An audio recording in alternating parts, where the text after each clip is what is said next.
Et si le Burkina Faso était en train de changer radicalement le cours de son histoire? Un discours puissant, une stratégie dite endogène, une détermination affichée face à l'insécurité, le ton est clair et sans compromis. Mais que signifie réellement ce tournant pour l'avenir du pays? Est-ce le début d'une nouvelle ère? Restez jusqu'à la fin pour comprendre les enjeux. Abonnez-vous, aimez, partagez et activez la cloche pour ne rien manquer. Kalachnikov, en tout cas des termes qui nous viennent de l'étranger. Ici, dans la forme déjà, on voit un changement de paradigme. Comme nous allons mettre en valeur nos compétences, mettre en valeur les atouts que nous avons dans la lutte contre le terrorisme. De par le passé, nous avons compté sur l'extérieur. Nous avons vu les limites. Maintenant, nous allons activer le levier endogène. Nous allons donc conjuguer les efforts que nous avons au niveau local.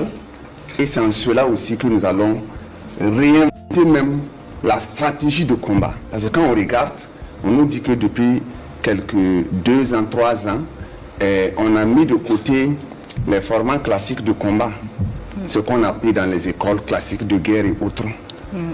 Pour les guerres conventionnelles, ça ne tient pas sur le terrain. Comme donc, quoi le terrain commande la manœuvre. C'est ça. Donc cette marque, à mon sens, parle et nous dit que le Burkina Faso invente une nouvelle stratégie de guerre. C'est ça aussi qui explique le fond du discours, comme quoi nous sommes en ascension et nous sommes en train d'imposer une puissance de feu à l'ennemi, ce qui explique les victoires que nous avons.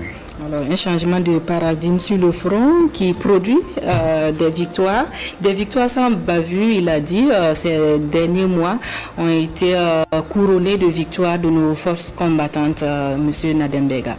Oui, ça a été couronné effectivement de victoires, tout simplement parce que, comme il a précisé effectivement dans son discours, la sécurité est présentée non pas comme un secteur d'activité du gouvernement et de l'État. Ce n'est pas un programme politique, mais ça tient à l'existence même de la nation. Et il l'a dit. Et partant effectivement de cette précision, il a montré, il a établi qu'il ne saurait y avoir d'opposition quelconque. Donc il n'y a pas de considération partisane pour ce qui est de la contribution à cette lutte, à ce combat. Il a montré également dans le discours que aujourd'hui, il y a certes des actions effectivement de développement qui sont menées, mais il faut voir que ce qui est prépondérant, c'est la sécurité, c'est recouvrer l'intégralité effectivement de notre territoire, parce que s'il y a des actions de développement, elles doivent nécessairement concourir à récupérer l'entièreté de notre territoire. Donc, en fait, une réponse à ceux qui pensent que non, on est en train de faire du développement et on oublie effectivement la sécurité. Donc, non. Parce que, comme il a montré, il ne saurait y avoir effectivement de sécurité établie et efficace tant que nous ne menons pas effectivement des activités qui permettent de nourrir les gens. Les combattants doivent être nourris. Le pays doit avoir des ressources effectivement pour pouvoir acheter les armes et produire à l'intérieur. Et il y a eu également des acquis parce que il y a eu des efforts d'investissement dans la souveraineté. Et il a présenté effectivement la souveraineté, non pas comme des slogans, des éléments, des expressions abstraites, mais des actions, une exigence, la souveraineté, comme il l'a présenté dans le discours, c'est une exigence d'action, sans laquelle on ne peut même pas réaliser les actions qu'on réalise pour recouvrer effectivement l'entièreté du territoire. Et ça, c'était effectivement bien de sa part de revenir sur ces éléments. Et je pense que c'est tout ça qui fait la force de ce discours et effectivement que ce discours se place sous l'angle effectivement du renforcement de la lutte de la confirmation de la stratégie et des options politiques que nous avons dans le cadre de la sécurité. Et toujours, il a montré, ça a été alludé tout de suite effectivement par Dr Hyacinthe, qu'en fait, aujourd'hui, les décisions pour les stratégies ne se décident pas ailleurs. L'organisation est endogène. Les stratégies militaires, les stratégies du combat sont endogènes.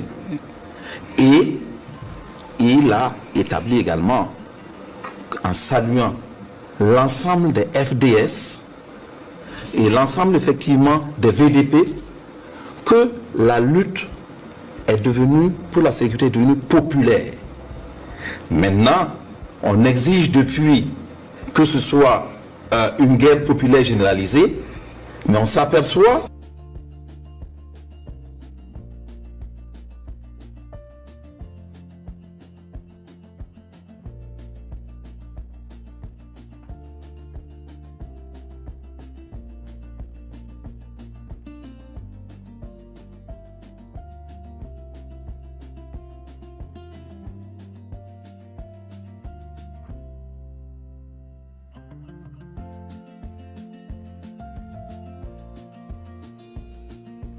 du côté ennemi.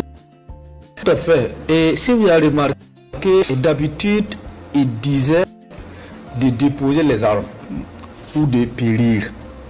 Mais cette fois-ci, c'est l'église ou le cercueil. Soit il fuit, soit il meurt. Parce qu'il a pris conscience que bon, ces gens ne vont pas désarmer et il n'y a plus de négociation. Ça suppose que la confiance s'est installée. Et ce qui est intéressant, il est resté, cet homme dit ce qu'il pense réellement et qui dit les choses qui existent. Quand il a dit qu'il y a eu des jours difficiles où on ne sait pas qu'on pouvait mettre pied, on les a récupérés.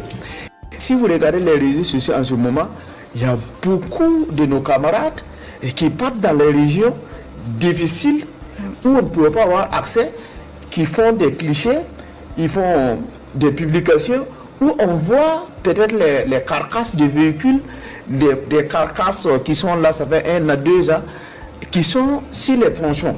Ça suppose que c'était des zones où on ne pouvait plus avoir accès et aujourd'hui ces zones-là, en tout cas, sont conquises.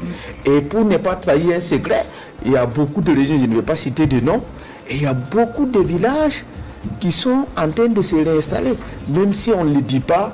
Et pour encore plus garantir leur sécurité, on sent effectivement que sur le front, il y a beaucoup de choses qui bougent. C'est vrai, on a toujours des villages qui ne sont pas encore répartis, mais quand on fait les proportions, on sait que, en tout cas, nous avons amorti une courbe ascendante, d'autant plus que dans le temps, c'est que tel village s'est déplacé. Mais aujourd'hui, c'est l'effet contraire, c'est tel village s'est installé.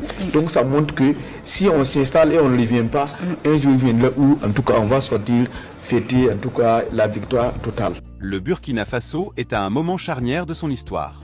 Entre détermination affichée et stratégie assumée, une chose est sûre, les décisions prises aujourd'hui façonneront le pays de demain. Mais la vraie question reste ouverte.